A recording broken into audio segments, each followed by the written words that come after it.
할렐루야. 하나님의 은혜 평강이 저와 여러분 가운데 함께 하실 간절히 소망합니다. 오늘은 강당 교환 예배로 제가 이 자리에 서게 되었습니다. 갈비동산교회 담임 목사님 류태길 목사님 저희 교회 가셔서 지금 열심히 말씀을 전하고 계실 것이고, 그리고 저는 이 자리에 와 있습니다. 이 자리에 오면서 여러 가지 고민들이 들었어요. 어떻게 말씀을 전해야 될까라는 고민들이 들었고, 그리고 어떤 말씀을 함께 해야 될까라는 생각들도 했었습니다. 먼저 저부터 소개를 좀 하는 게 맞을 것 같아요. 저는 한발자국교회 박기동 목사라고 합니다. 저는 약 한 7년 전에 연포교회 부목사로 한 12년 동안 동행을 했었거든요. 연포교회 아시죠? 이쪽 오다 보면. 네. 그리고 그 동행을 마치고 이제 약 한 7년 전에 개척을 했었습니다. 언양 쪽에 개척을 했습니다. 코로나 3년 동안 좀 어려움을 겪고, 그리고 아직 미자립 교회지만 성도들과 함께 즐겁게 지금 목회를 하고 있습니다. 저는 개인적으로 이런 강당 교환 예배가 참 필요하다고 생각하는 사람 중에 한 명입니다. 왜냐하면 교회의 보편성이 참 필요하거든요. 교회는 여러 가지 특성이 있는데 그 중에 하나가 보편적 교회라고 얘기해요. 사도신경에 보면 나는 거룩한 공교회를 믿습니다 라는 고백이 있습니다. 그러니까 이 의미에서 보편적 교회거든요. 그러니까 보편성 또는 공교회성을 쉽게 말하면 변하지 않는 진리라고 얘기합니다. 진리의 그 개성을 얘기하는데요, 교회가 다르고 세대가 다르고 예수 그리스도의 정신과 말씀으로 변하지 않는 진리가 무엇이냐라고 했을 때 저희는 이 보편성을 얘기하는 거거든요. 그러면 여러분, 시대가 다르고 교회가 다르다고 해서 한국 교회 교인들이 제일 사랑받는 말씀이 달라질까요? 잘 다르지 않는 말씀들이 있어요. 여러분은 어떤 말씀이 제일 좋으세요? 라고 성서에 질문이 들어오면 어떤 말씀을 얘기하세요? 수많은 성도들이 한 말씀을 대체적으로 뽑습니다. 오늘 본문 말씀 중에 하나 있죠. 내게 능력 주신 자 안에서 내가 모든 것을 할 수 있느니라. 여러분 혹시 이 말씀 좋아하세요? 저만 좋아하나요? 네. 네. 그렇군요. 감사합니다. 네. 이런 좀 주고받는 거 저 좋아합니다. 네. 그러면 이 말씀을 이렇게 읽으면 떠오르는 말씀이 하나 더 있어요. 그게 뭐냐면, 할 수 있거든이 무슨 말이냐?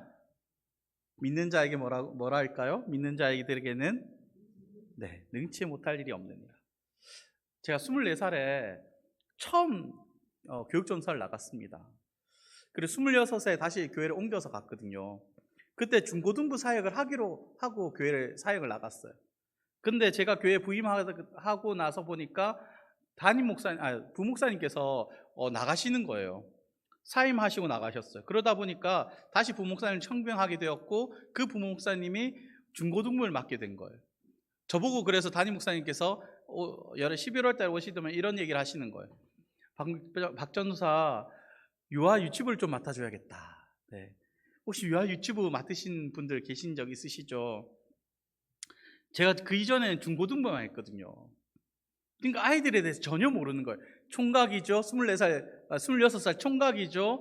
그리고 중고등부만 맡았었죠. 아이들에서 뭐가 합니까? 아무것도 모르죠. 그래서 목사님 전 너무 힘들지 않을까요? 라고 했을 때 저에게 주신 말씀이 뭘까요? 그때 목사님께서 오늘 본문의 말씀, 박전수아 내가 능력 주신 자에서 모든 걸 할 수 있어. 이러면 저는 뭐라 얘기해야 될까요? 네 목사님, 할 수 있겠습니다. 네, 해보겠습니다. 네. 그리고 나왔죠. 나와서 한 3개월쯤 열심히 했었습니다. 여러분, 유아 유치부의 가장 큰 장점이 뭐냐면, 설교는 아주 짧아요. 그죠? 짧은데 뭘 해야 되죠? 오리고 자르고 붙이고 애들 돌보고 우는 아이들 생기고, 그리고 말 앞에서 이렇게 해야 되잖아요. 약 한 3개월 동안 저희 영남신학대학교에 기독교 교육연구소라고 있어요. 거기 자료를 막 가져다 썼습니다. 그러고 와서 소진됐거든요. 다시 담임 목사님께 올라갔었어요. 그러니까 올라가서 목사님 정말 저 하반기에는 정말 못할 것 같아요. 여름 성경학교 지나고 난 다음에 갔었거든요. 그때 주신 말씀이 뭐였을까요? 담임 목사님께서 할 수 있거든이 무슨 말이냐? 믿는 자에게 능치 못할 일이 없다. 이러시는 거예요. 그러면 저는 어떻게 얘기해야 될까요? 다시 한번 해보겠습니다 하고 나왔죠. 그리고 11월 달이 되었습니다. 이제는 사역을 그만둬야겠다는 생각이 들더라고요. 이 오리고 자르고 붙이고 이거 정말 안 되더라고요. 그래서 담임 목사님 찾아갔죠. 그런데 그때 이제 이런 얘기를 하시더라고요. 힘든 거 아니까 아동부하고 중고등부를 맡아봐라. 그래 얘기하시더라고요. 그래서 아동부 내려와서 여러 가지 즐거운 사역을 했던 경험들이 있습니다. 여러분, 여기서 제가 말하고 싶은 것은요, 우리가 알고 있는 성경과 그 뜻은 우리가 알고 있는 성경과 성경의 그 뜻은 성경이 이야기하고자 하는 것과 우리가 기대하는 것은 상당한 거리가 있을 수 있다라는 것입니다. 왜 그런지 바울이 지금 처한 상황을 이해하면 더 도움이 될 수 있을 것 같습니다. 지금 바울의 처지는 감옥 안에 갇혀서 아무것도 할 수 없는 지금 상황이었어요. 다시 말하면 우리가 말하는 어떤 성과도 없고요, 어떤 할 수 있는 아무것도 없는 자리에 앉아 있다는 것이죠. 전도도 할 수 없고요, 말씀도 전할 수 없고요, 어떤 행동도 할 수 없는, 그는 감옥에 있었습니다. 지금 빌립보서의 이 안에 바울은요, 빌립보 교회 안에 있는 여러 어려움에도 불구하고 바울이 아무것도 할 수 없다, 담임 목회자 아무것도 할 수 없는 상황이었어요. 그런데 놀라운 것은 그럼에도 불구하고 바울이 지금 고백하는 것은 어떤 문제도 다 해결할 수 있고 다 이것을 내가 다 이룰 수 있다라고 이야기하는 것이죠.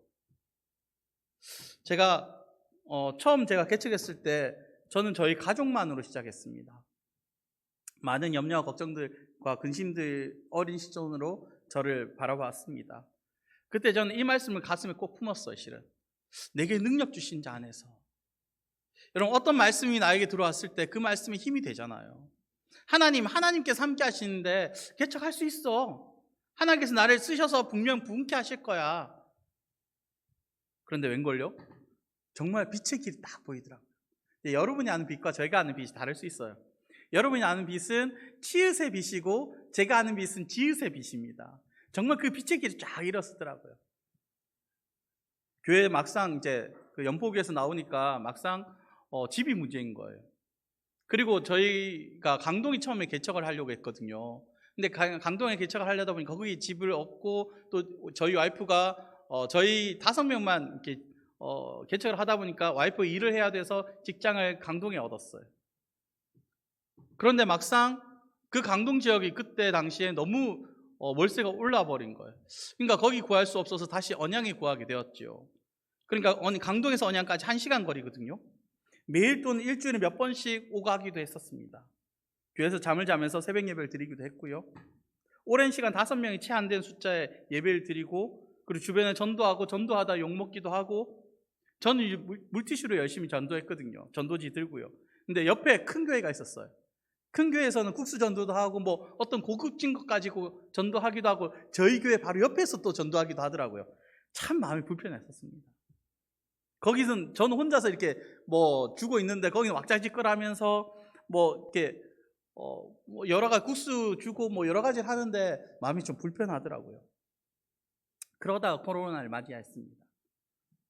계속 재정적인 압박은 심해지고 13년 된 차량은 엔진이 눌러붙어서 폐차시키고 점점 더 어렵고 소망이 없는 것처럼 보이더라고요. 아무것도 할 수 없는 지경에 이르렀습니다. 할 수 있거든 무엇이냐? 하나님 할 수 없는 것이 너무 많은데요. 전도도 섬기는 것도 주변과 친해보려 해도 능치 못할 일이 너무나 많은데요. 하나님, 내게 능력 주신 자에서 내가 모든 걸 할 수 있다. 아니, 하나님께 능력 주셔서 내가 개척했는데 어떤 성과가 있어야죠. 아니, 어떤 희망이라도 보여야죠. 하다못해 엘리야가 봤던 먹구름 하나라도 봐야 되는 거 아닙니까? 그러다가 저의 아내에게 이런 얘기를 한 적이 있었습니다. 딱 5년만 버텨보자, 개척하고 나서. 더 힘들면 다른 방법을 강구해보자, 그렇게 말했습니다. 여러분, 우리는 가끔 예수 믿는 것에 관해 오해를 가지기도 합니다. 예수 믿으면 세상보다 더 큰 권세를 가지게 된다는 생각을 가질 때가 있다는 것이죠. 그러다 보니까 십자가의 길과 세상에 보이는 출세의 길 가운데서 그 간극이 점점점 넓어지는 거예요. 나의 욕심으로 신앙을 묶어버린다라는 것입니다. 그러니까 이에 관해서 오늘 본문은 철저하게 그 내용면에서 다른 것임을 말하고 있다는 것이죠. 그럼 여러분, 어떤 것을 요구하는 것일까요? 오늘 말씀으로. 오늘 본문의 말씀 제가 7년 사역하면서 그렇군요, 하나님, 내가 모든 것을 할 수 있다는 이 의미가 이제 알게 됐습니다. 힘들어 보니까, 어려워 보니까 이제 알겠습니다라는 고백이 나오는 말씀이에요. 바울은 자신이 감옥에 갇혀 있는 동안 빌립보에 면회를 와서 고맙다는 거나 아니면 물질을 보내서 고맙다거나 아니면 정신적 필요를 채워줘서 큰 위로가 되었다라고 얘기하지 않습니다. 그렇게 힘이 되었다는 뜻이 아니라고 선을 그어서 말합니다. 우리 12절 말씀 함께 읽어보실까요? 12절입니다. 시작. 나는 비천에 처할 줄도 알고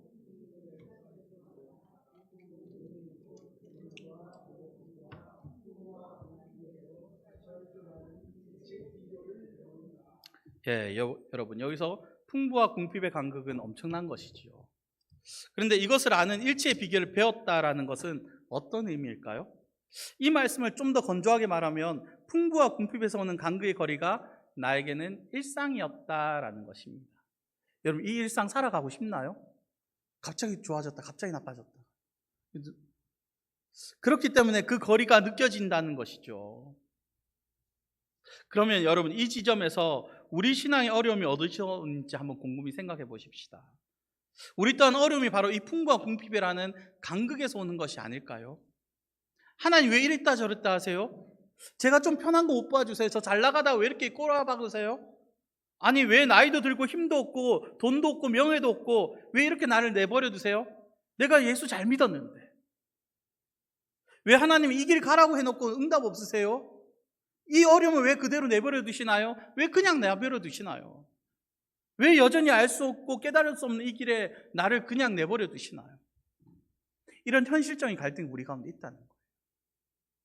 실은 이런 간극 때문에 우리의 심적 어려움을 겪고 있습니다.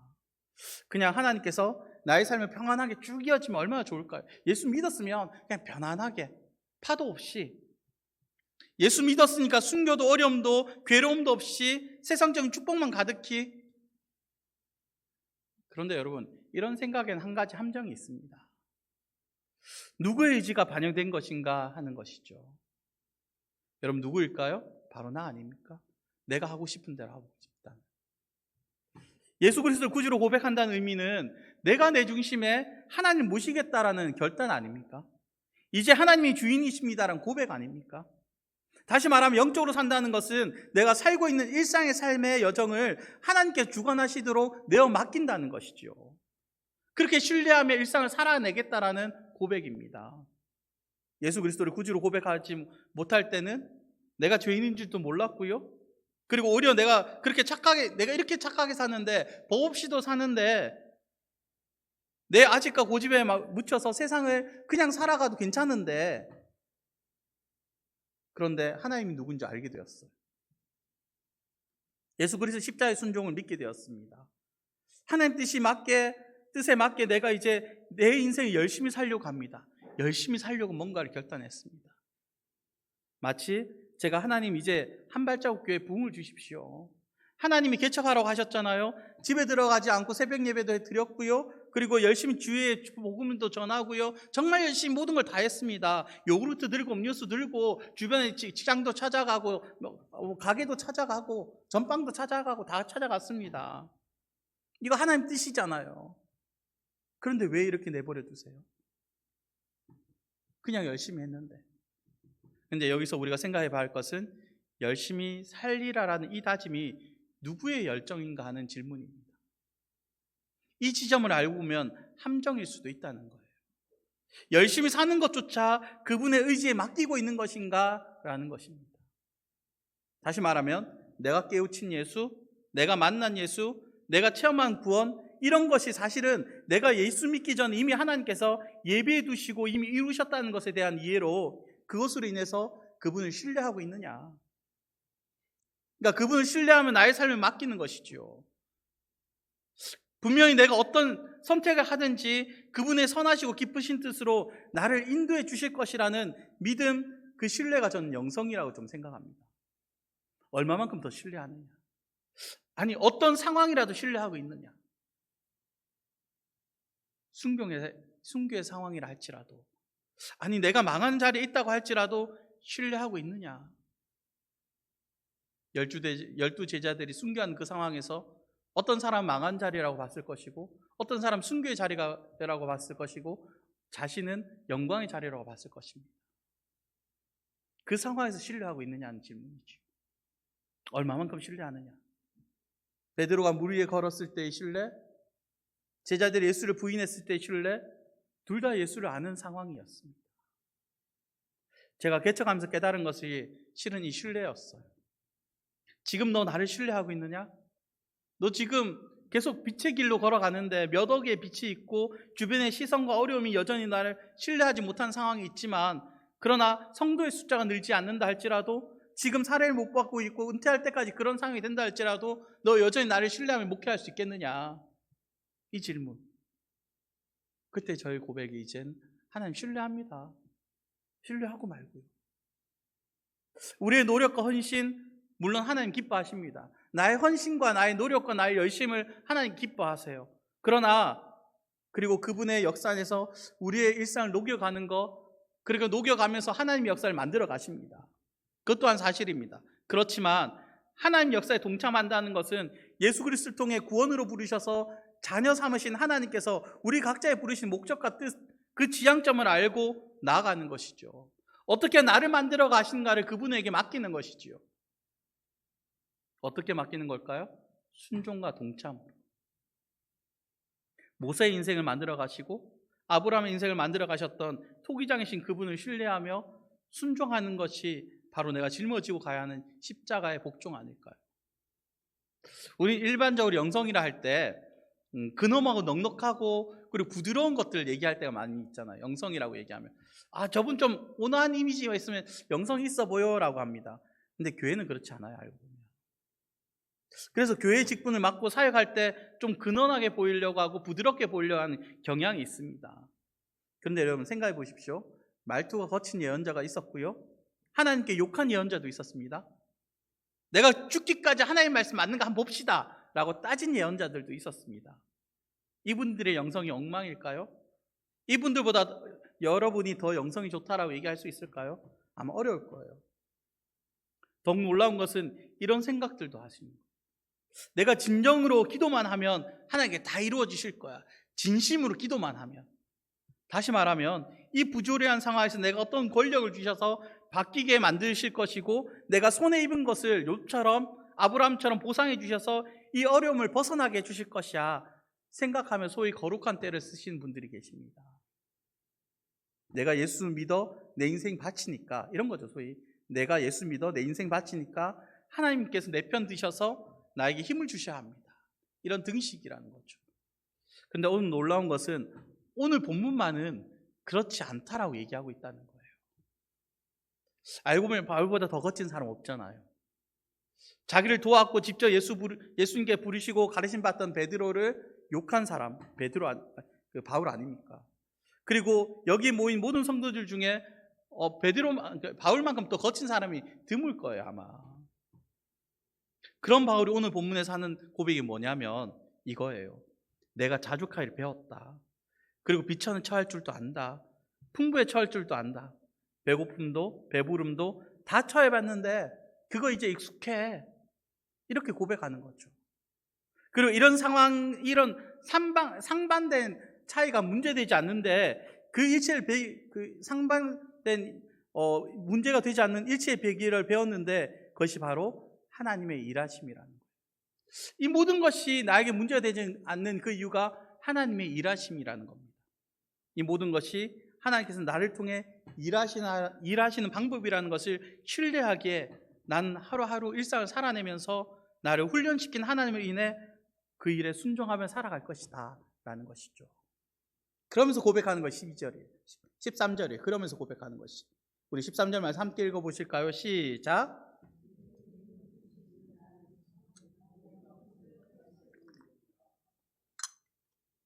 네. 여러분, 이런 맥락이라면 이 말씀의 의미는 내가 처한 모든 것을 하나님 나를 통해 일하시는 것으로 이해하고 자족하며 이 일에 처하는 것으로 예수님의 삶을 일상으로 살아내겠다라는 결단이라는 것이죠. 내가 선 이 자리가 하나님의 부르심이고 내가 처한 이 현실이 나를 통해 일하시는 하나님의 역사의 현장이기에 나를 이끌어 가신 그분을 신뢰하며 이 자리와 처한 현실을 견뎌내므로 하나님께 영광을 돌리겠다. 여러분, 이것이 우리가 가져야 하는 능력이라고 얘기하는 겁니다. 여러분의 상황이 어떤지 저는 잘 모릅니다. 여러분 처한 현실이 어떤지 잘 모릅니다. 그러나 나의 신앙을 가지고 그것에서 견디겠다라는 거예요. 소위 내가 예수 믿으니까 내가 아무 근심 걱정 없고 겁으로 만들어준다 이런 것이 아니라는 거죠. 견뎌냄이 믿음 없는 행동이 아니라 오히려 바울은 나의 일상의 현장이 하나님 나라가 되기 위해서 나를 쳐서 복종하게 함으로 하나님께서 나를 부르신 목적을 이루는 것으로 살아내겠다. 그리고 내가 처한 현실을 버티고 견디고 살아냄으로 하나님께 영광 돌리겠다라는 것입니다. 그런데 이 말씀을 한마디로 정리하면 오직 예수를 신뢰하며 살겠다라는 거예요. 여러분 예수님 신뢰하고 사십니까? 여러분 그분 신뢰하는 것이 내가 가진 능력이라는 거죠. 바라옵게 오늘 갈빛동산 교회 지체들을 위해 이 능력으로 모든 것을 할 수 있음을, 그리고 내가 처한 현실이 버티기 힘들고 낭망이 되고 되는 거 하나 없다고 할지라도 이 삶이 일상이 된다 할지라도 내게 능력 주신 자 안에서 내가 모든 것을 할 수 있습니다 라고 고백하며 살아내는, 오직 예수만을 신뢰하며 살아낸 지체들 되시기를 간절히 소망합니다. 여러분 그럼 13절에 말하는 모든 것은 무엇일까요? 말씀을 이제 정리해 볼까요? 모든 것은, 이 모든 것은 뭘까? 13절에 내가 능력 주신 자 안에서 내가 모든 걸 할 수 있다는데 이 모든 것은, 우리 말씀 한 구절만 찾아보십시다. 고린도후서 6장 1절에서 13절 말씀 우리 함께 좀 찾아보실까요? 고린도후서 6장 1절에 13절입니다.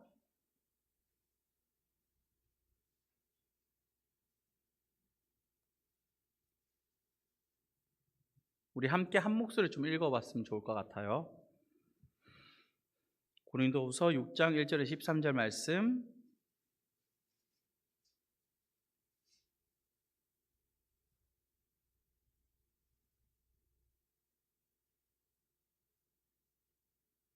고린도후서 6장 1절에 13절 말씀입니다. 함께 읽어보십시다. 시작. 우리가 하나님과 함께 일하는 자로서 너를 권하노니 하나님의 은혜를 헛되이 받지 말라. 이르시되 내가 은혜 베풀 때 너에게 듣고 구원의 날에 너를 도왔다 하셨으니 보라 지금은 은혜 받을 만한 때요 보라 지금은 구원의 날이로다. 우리가 이 직분이 비방을 받지 않게 하려고 무엇에든지 아무에게도 꺼리끼지 않게 하고 오직 모든 일에 하나님의 일꾼으로 자천하여 많이 견디는 것과 환난과 궁핍과 고난과 매맞음과 갇힘과 난동과 수고로움과 자지 못함과 먹지 못한 가운데서도 깨끗함과 지식과 오래 참음과 자비함과 성령의 감화와 거짓이 없는 사랑과 진리의 말씀과 하나님의 능력으로 의의 무기를 자위에 가지고 영광과 욕됨으로 그러했으며 악한 이름과 아름다운 이름으로 그러했느니라.